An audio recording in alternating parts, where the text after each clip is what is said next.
Carrel, il était à Lyon, il avait bien vu, il avait des yeux pour voir, il a vu qu'on produisait des broderies extrêmement fines.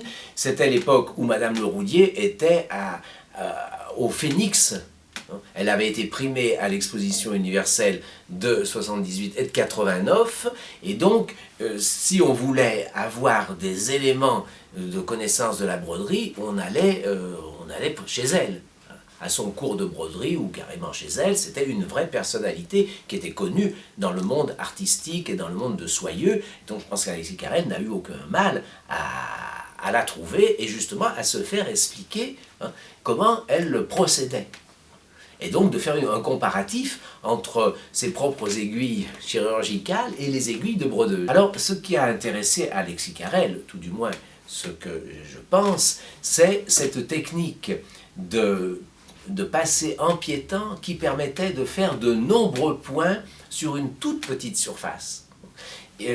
À la différence de la chirurgie qui était pratiquée à l'époque, où on faisait des points rectilignes, lui, Alexis Carrel, en voyant travailler Madame Leroudier, s'est dit qu'il pouvait faire plusieurs points sur une même ligne horizontale et plusieurs points sur une même ligne verticale. Et donc, du coup, de renforcer ce système de suture qui faisait mathématiquement plus de points au millimètre carré. En plus, il a vu comme faisaient les brodeuses, un surgeste qui ne se pratiquait pas non plus en chirurgie, qui permettait de consolider le bord de l'artère. Je vais vous montrer d'ailleurs le fameux point de passer en piétant qu'Alexis Carrel a utilisé. Alors voici les deux berges de l'artère à réunir. Alors on pique ici et on va aller chercher l'autre berge et on pique là et on redescend pour venir un peu plus haut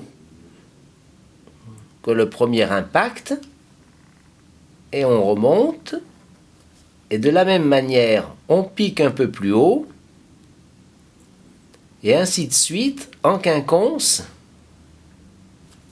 Là je remonte, ce qui permet d'avoir plus de points au millimètre et de faire une suture beaucoup plus solide.